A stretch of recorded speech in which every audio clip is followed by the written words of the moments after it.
السلام عليكم ورحمة الله. بسم الله الرحمن الرحيم. لا حول ولا قوة إلا بالله العلي العظيم. الحمد لله رب العالمين وصلى الله على سيدنا ونبينا أبي القاسم المصطفى محمد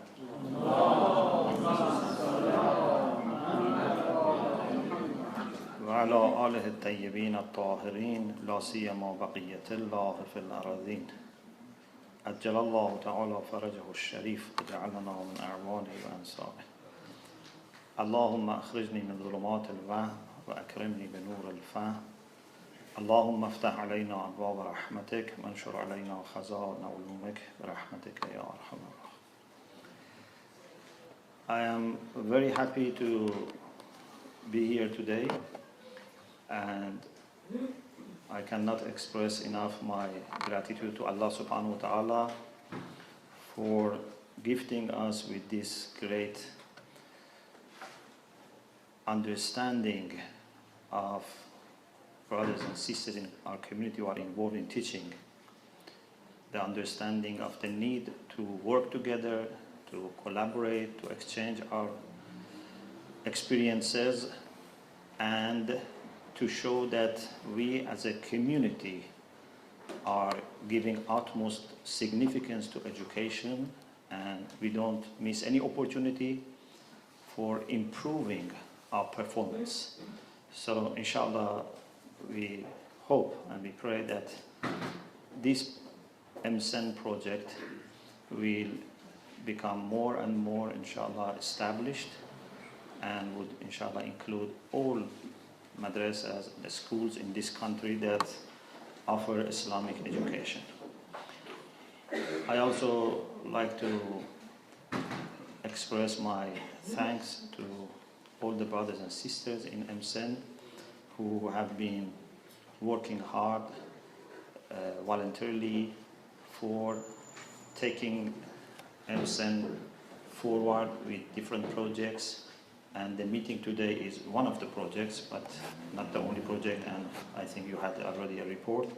So we thank all of them for the sincere work that they do for the community.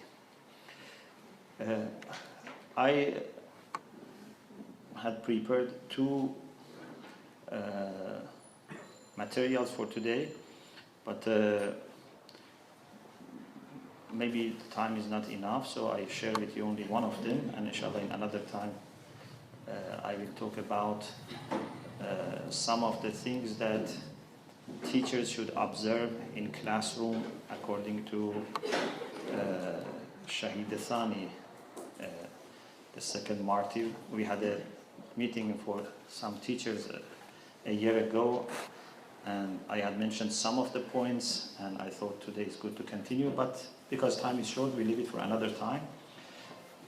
What I want to talk now is about rights of learners over the teachers.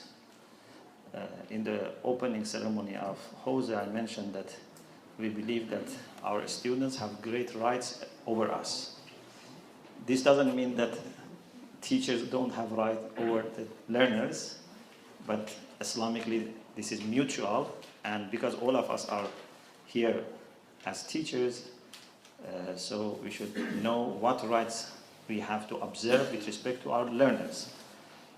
I have the honor also of being a learner, so I try to observe the rights of my teachers as well, inshallah.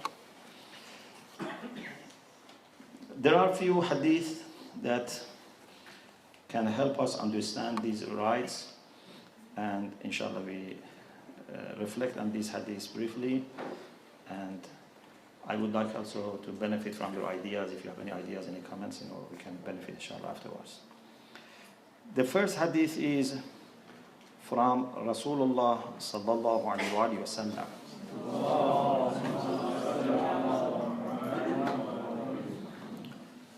And this hadith is actually about rights of both teachers and learners. لِينُوا لَمَنْ تُعَلِّمُونَ وَلَمَنْ تَتَعَلَّمُونَ مِنْهُ. Rasulullah said, you should be soft and gentle with respect to the people that you teach and the people from whom you learn. So when it comes to education, there is no place for being harsh. Education and harshness would not work together. There can be discipline. Discipline must be there. We don't like this idea of making classroom a game room. You know, in some forms of education, you see that there is no discipline at all, there is no respect at all, there is no haya at all, and the teachers have to just exhaust themselves just managing the classroom and keeping people under control. This is not Islamic idea, but what Islam says that there must be discipline, but with softness. There must be a strength, but with lenience. Actually, the Quran is also very clear, because Allah subhanahu wa ta'ala says, Ar-Rahman allama al-Quran. It doesn't say Al-Jabbar, Al-Qahhar, Al-Muntaqim allama al-Quran. A teacher should not be manifesting those attributes of Allah which are attributes of glory. A teacher should manifest the attributes of Allah which are the attributes of beauty and Jamal, and above all, Rahmah. Ar-Rahman allama al-Quran. Khalaqa al-insan allamahu al-bayan. So, to be soft and gentle is very important. And this is not possible without training. It's not something that you can say, okay, when I go to the classroom, I will be a soft person and gentle person, but the rest of my life, I'm a harsh person. There is no such a thing. You need to have a character, which is a soft character. Then it shows itself in the classroom, but also outside the classroom. If people see that teachers with themselves or teachers with the management of the school or madrasa, they are not soft, they are not nice, they're not kind outside the classroom, then they realize that it's artificial. And something is artificial would not have impact for the long term. So we need to have a soft character like Rasulullah sallallahu alaihi wasallam, who had a soft character. فَبِمَا رَحْمَةً مِّنَ اللَّهِ لِنْتَ لَهُ. Imam Zainul Abidin alayhi salam says about the rights of a learner. And this learner can be your student, can be your children, or can be any young person in the community. One of the things that we have to observe is not to limit our educational role to classrooms. Sometimes when we have jama'ah, when we have congregational prayer, that is also a classroom. Not official classroom, but the way we treat children in the masjid, that is also very important. And we have to observe many of these things, because they can learn many things informally, and actually the things that we learn informally are accepted more easily, and they become part of our character. So with respect to young children, students, members of the community, Imam Zainul Abidin alayhi salam says, حَقُّ الصَّغِيرِ رَحْمَتُهُ فِي تَعْلِيمِهِ. One of the rights of a young person, a young child, a young student, is to be merciful with respect to that Saqir, that young person, in his education.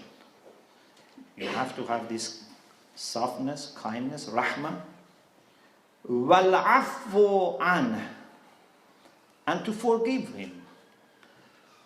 Again, I emphasize that we should have discipline. It's not that when we say we forgive, it means that we don't expect anything, we don't ask for anything. Those who do, for example, their study, their homework, and those who don't do would be the same. But what is important is we don't do anything out of anger. we have control over ourselves, we bring discipline to our class, but all out of love. When a doctor finds that for the health of the patient, there is a need for surgery, maybe there is a need for injection, maybe there is a need for the person not to eat for sometimes certain issues. The doctor would not do this with anger, to satisfy his anger. And therefore, because he does it with cool-mannered approach, he knows how much he should do. But if you become angry, then instead of making one injection, you make 10 injections. Or instead of making the injection painless, you try to make the injection as painful as possible.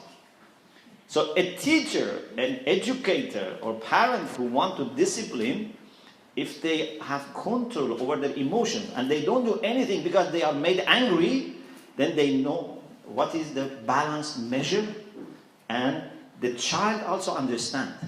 The child understands whether you are doing something to please yourself or you are doing something out of the concern that you have for the well-being of the child. So, you should sometimes forgive. وَالْعَفْوُ عَنْ. One of the things that we need to observe is, as an educator, we have to discern between major problems and minor problems. When it comes to minor problems, sometimes you have to overlook and you have to ignore. Even you shouldn't mention that I'm going to forgive you, because this means that you have accepted that person doing these things. Sometimes you ignore so that the person's haya remains there and thinks that you didn't understand. If you say, I understood but I'm forgiving you, this is bad. So sometimes you have to ignore. Sometimes you have to forgive. It means that you show that you understood, but you say, I forgive you. And sometimes you shouldn't forgive, depending on the situation. But if for every little thing you want to correct the person and punish the person or discipline the person or warn the person, then your word would lose its impact. So you have to find out what are the most important things with which you have to be strict, and what are those things which you can be very flexible. You know, we have this experience that, for example, when people recite Quran, you know, sometimes, you know, we have Quranic circles, and people want to learn. Sometimes you see some people in every line they make few mistakes. So if for every mistake you want to correct them, then this person would lose, you know, his confidence and cannot even continue. So you have to ignore many of the mistakes. Every line, every 2-3 lines, maybe one big mistake, something that he keeps repeating. But other odd mistakes you just ignore. So the same is with education. وَالسَّتْرُ عَلَيْهِ. This is very important,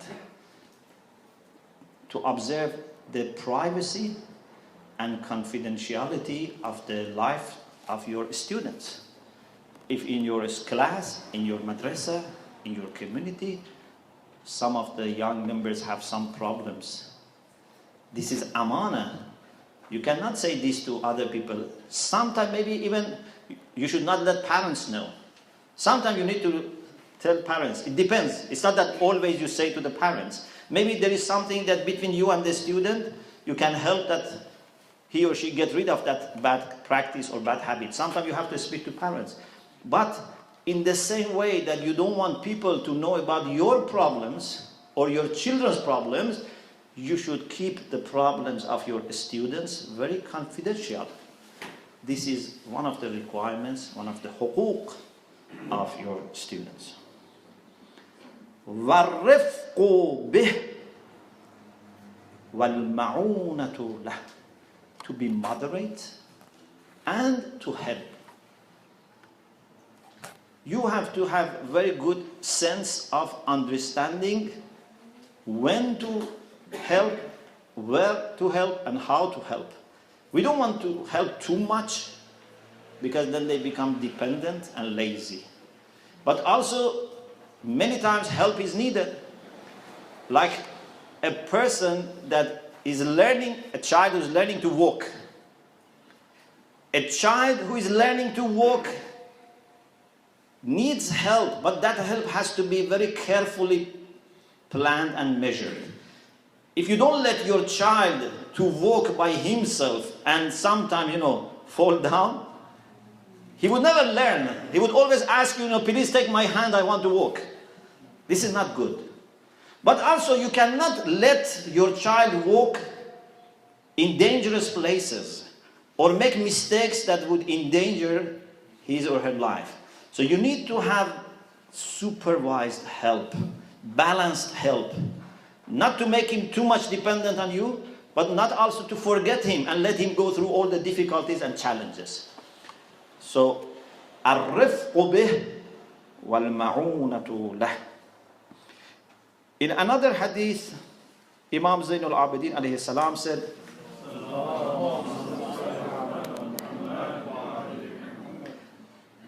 أما حق رعيتك بالعلم. We have this beautiful concept in Islam that Rasulullah sallallahu alaihi wasallam taught us. And the late Imam Khomeini used to mention this hadith many times.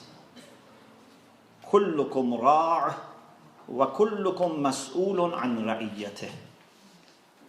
You are all like a shepherd. You are all responsible with respect to people who are creation of God, and you will be asked about the way you have provided them with care. كلكم مسؤول عن رعيته. So Imam Zain al-Abidin says, with respect to the people who are under your care in the field of education, حق رعيتك بالعلم. Some people maybe are under my care financially. Some people maybe are under my care, for example, for, safety, security, for different things. But the people who are under your care, the people that you are responsible for their education, they have some rights over you. The first, فَأَنْ تَعْلَمَ أَنَّ اللَّهَ عَزَّ وَجَلَّ إِنَّمَا جَعَلَكَ قَيِّمًا لَهُمْ فِي مَا أَتَاكَ مِنَ الْعِلْمِ. You have to know that Allah subhanahu wa ta'ala, with respect to the knowledge that has come to you, has been given to you, has made you a guardian for them. Qayyim. What is qayyim? Some people don't understand the concept of qayyim and sometimes develop negative conception about qayyim. In Farsi, this happens, maybe in other languages also. Sometimes when we say qayyim, we think of a person who is dictating and controlling everything and doesn't let us, to even breathe. We think qayyim means a person who is very dictating and very strong and harsh. But this is not the meaning of qayyim. Qayyim is the one who helps you to stand on your feet. We have qa'im and we have qayyim. Qayyim makes you qa'im. Qayyim is the one that helps you to understand your feet. So it's a matter of support. We want to support. We don't want to make people just obedient or, lower citizens or, lower human beings. So Imam Zain al-Abidin says, Allah subhanahu wa ta'ala has made you qayyim, means has made you a kind of guardian, care provider for those things that you have learned to be passed on to the people who haven't got this knowledge.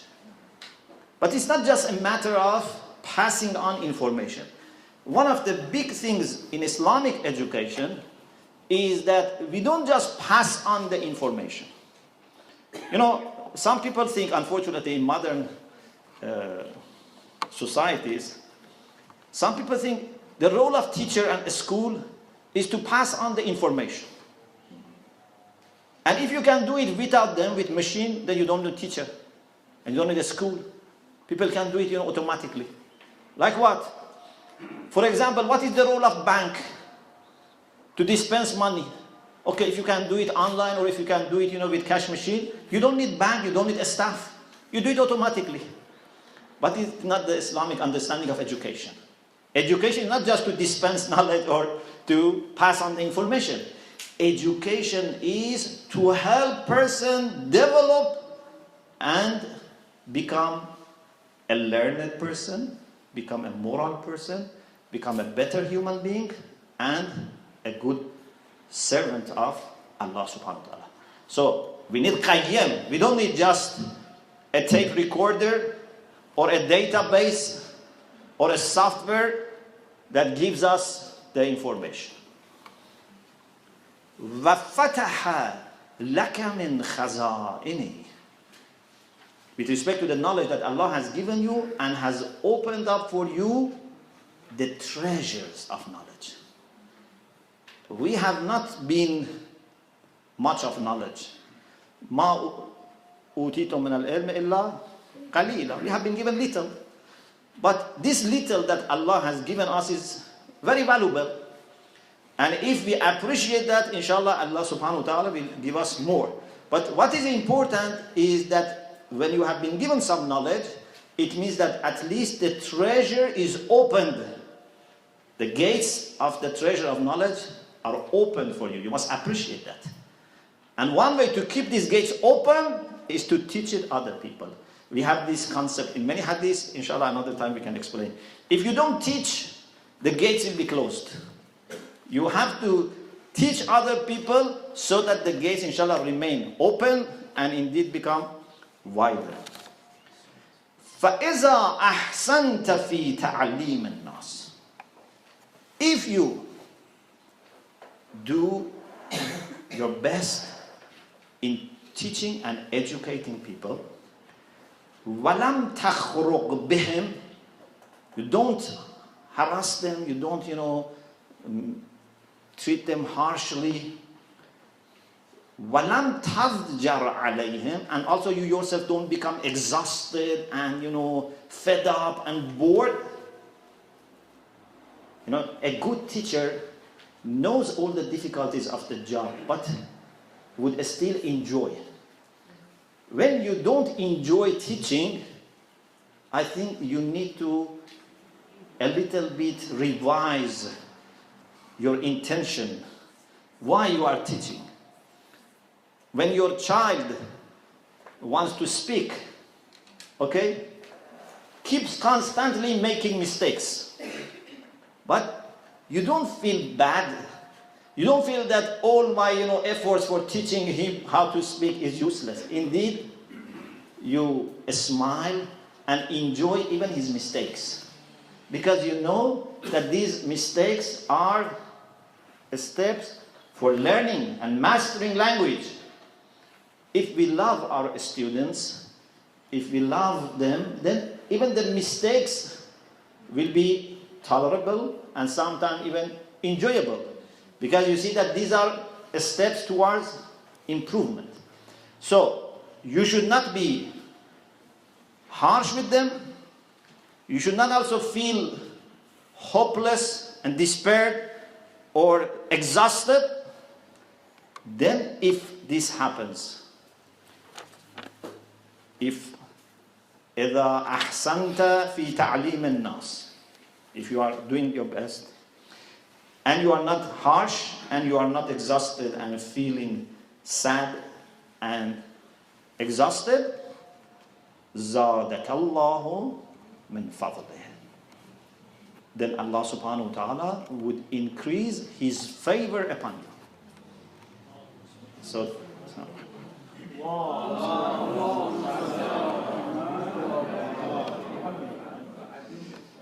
when we say لَإِن شَكَرْتُمْ لَأَزِيدَنَّكُمْ, if you are grateful, I will increase you certainly. So for teachers to be grateful is this, and for Allah to increase His blessing and bounty over teachers is to increase His favor upon them. which is knowledge, which is understanding, which is light, nuraniya. وَإِنْ أَنْتَ مَنَعْتَ النَّاسَ عِلْمَكَ. But if you don't share your knowledge with people, if you keep your knowledge for yourself, one of the things that I would like to encourage everyone is to volunteer for madrasas, for schools. If there is opportunity for employment, of course, we should appreciate, even if the payment is not like other places. Always, it seems always maybe a universal case that teachers are not paid good, and well in every country. But maybe in Islamic schools is even less. Or many times you volunteer. Anyone who has a capacity to help and to serve should take this as an opportunity. It's not that when we are paid, we are happy, and when we are not paid and we do as a volunteer, then we feel a kind of loss, that for the sake of Allah I accept this loss. It's a loss, but I accept. No, this is not a loss. This is achievement. This is an opportunity that you have to volunteer. I am not denying the needs of life. We have to have some income. But if there is opportunity to volunteer, we should appreciate. And we shouldn't feel this is a loss. This is a great achievement.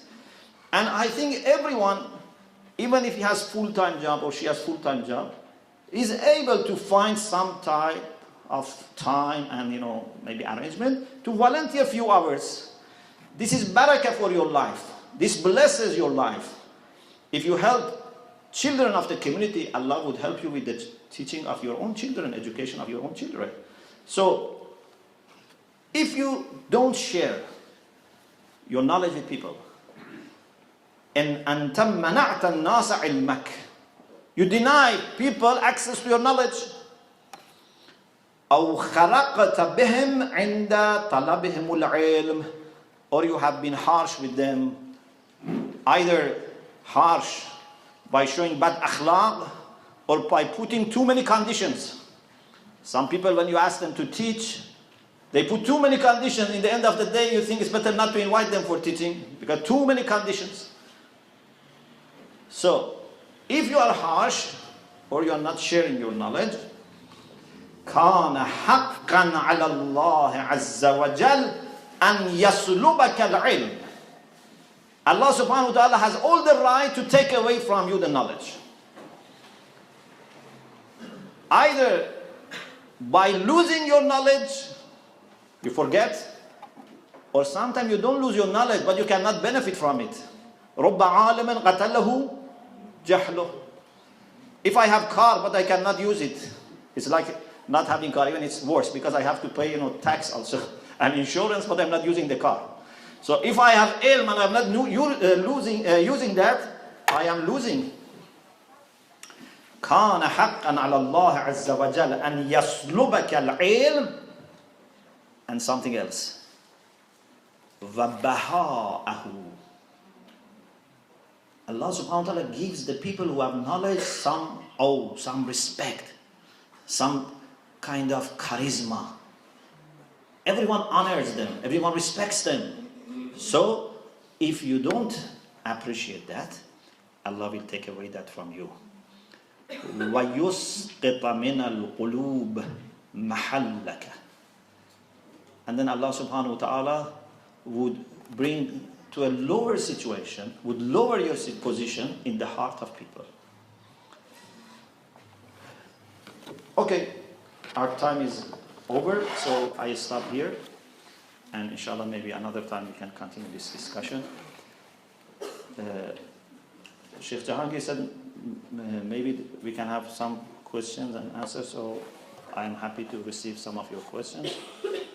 Don't ask me difficult questions. Excellent. Thank you. Thank you. I am at your service. Yes. First of all, I need to really thank you for the beautiful, amazing speech. Second, I need to ask you a practical question. When teaching the teenagers, we face challenges with actually some challenging students with challenging behaviors. Maybe they're hyperactive or something else. What is your guidance and what is your advice for us to deal with this kind of students? Many points to consider, but I may just share one point. Is for such cases, never make decision on the spot. So if you have such a person, means this is a problem which is continuing. At home, plan for how to treat. Never, right at that time say, I have to do this. Because then it puts the risk at a very high level. If you think at home that I have such a student, has this problem, let me think about it, let me speak with my friends and colleagues, let me read some books, let me ask a scholar, then come up with an idea that what would be the best way that I can handle this, then it's much better than immediately reacting. It would not be too late if you wait another week. It's better than rushing, not being prepared. Just to complete this idea, the problem that we really get into actually sorts of a dilemma. We think whether we decide to keep the student with challenging behavior, that student will actually consequently actually put our class in danger, kind of, and make all the students exhausted. We may think that it's not really worth it to keep that student and that to really distract all of the students. What is your idea? This question is part of a whole range of issues. First of all, what is our admission policy? Even educators have different policies. Some educators, I remember one of the ulama who has a very good reputation and has passed away in having Islamic school even in the time of last regime. And he was insisting on the fact that we don't take all the students in our Islamic school because we want to help them. He was insisting that we have certain requirements. If we take all the naughty and misbehaved people, then we cannot set up a nice environment. So although we feel sad and responsible towards them, but we don't want to put all the system into risk. So we have to have clear policy about difficult students, especially morally difficult students. Should we admit them in the first place, or we shouldn't admit them? And if we admit them, what type of arrangement we have so that we work on them, not that they damage our work. So it's very important. So a great part of the success of any school and madrasa is their admission. If you don't have proper admission, then you will always go through challenges without you knowing. So we have to have clear guidelines for admission. It's good if someone, not all the madrasas and schools, maybe we should have maybe one madrasa for difficult people. Maybe for the people who have criminal record. No problem, but you have to be prepared for that. Not that, you bring innocent children and you are not prepared to handle these cases and then you let everyone be affected. Existing this system in our academic program in Europe, this kind of schools and colleges.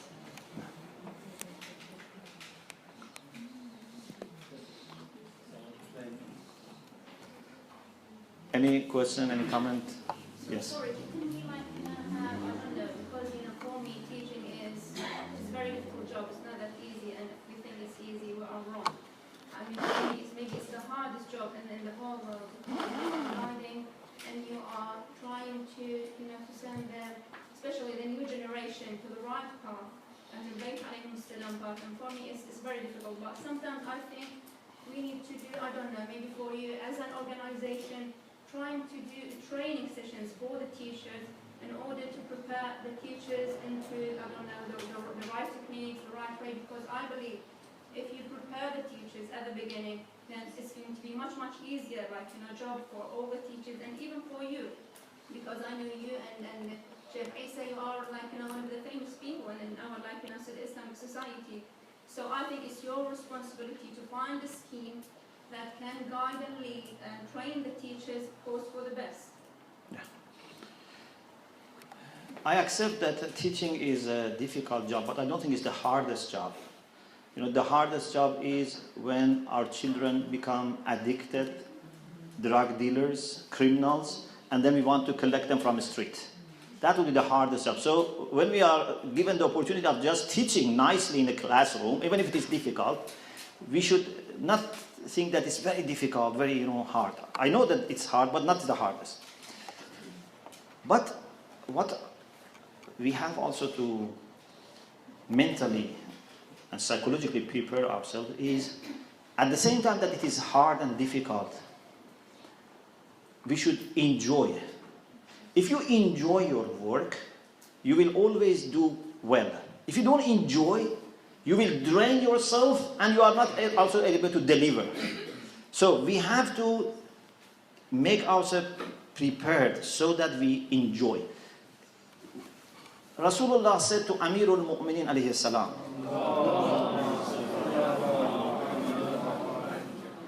لَأَنْ يَهْدِيَ اللَّهُ بِكَ رَجُلًا خَيْرٌ مِمَّا طَلَعَتْ عَلَيْهِ الشَّمْسِ. If with your efforts, Allah, you are not guiding, Allah guides, but if it is through your efforts, Allah guides one person, is better than everything on which sun is shining. And sun is not shining only on the earth. We normally think it's just earth. Sun is shining on many other stars and planets. Even sun is shining on the space between the stars and planets. خَيْرٌ لَكَ مِمَّا طَلَعَتْ عَلَيْهِ الشَّمْسِ. So if we keep telling ourselves this thing and reminding ourselves, then we will start enjoying. So this is second point. The third point, we need system. We need good environment. My understanding is that the greatest success in education does not necessarily come from the formal teaching in the classroom. The role of the peers, the atmosphere, the environment is much more important. If I, for example, look at my experience in Jose or in the schools, most of my way of being, whatever I am, which is nothing to be proud of, but anyway, most of my being is not coming from my teachers who taught me different subjects, even Islam. Most of my success comes from my friends, from my relation with some of my teachers outside classroom, some of them that I took as my role model, as my examples. So, if we have a good environment that friends, classmates, other teachers, activities, trips, all these things work together, then we will be very successful. But if you want to put all the job on the teacher, and even parents want to feel, relaxed, and just, I'm sending my kid to the best madrasa, that's enough. No, this is not going to work, and the teachers would be exhausted, and we are not going to achieve a lot. So we need to have the whole system working together.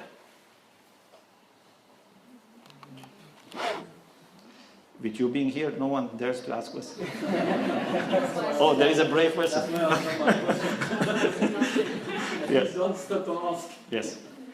So following on from the question you had earlier, regarding students who are challenging, I understand it can be difficult to deal with them, but as teachers, not that I'm teaching at the moment, but isn't it our obligation to make sure that we guide them so that they can integrate into society? But if we as their Muslim peers or their teachers are to put them, shun them into different groups, or not necessarily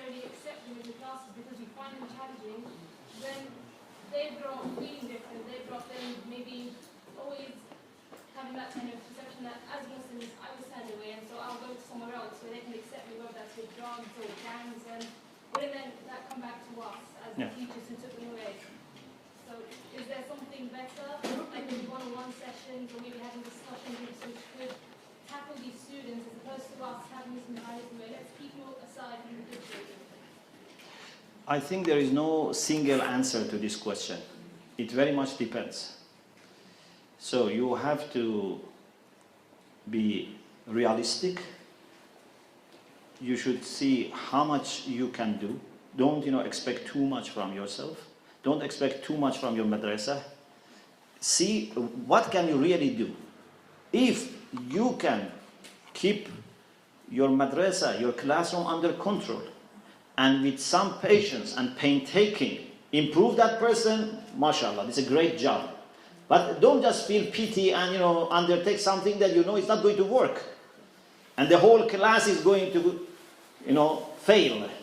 So you have to be here very rational, very careful, and look at it in a very scholarly way. Maybe you need to discuss with other teachers, with your principals, to see what should we do. So we don't want to get rid of people just because they have difficulties. We have to be responsible, but sometimes we have no other choice because it's a system. And if I want to work and spend all my time on this case, what about other? So we have to find what's the best solution for every case. There is no single answer for all these cases.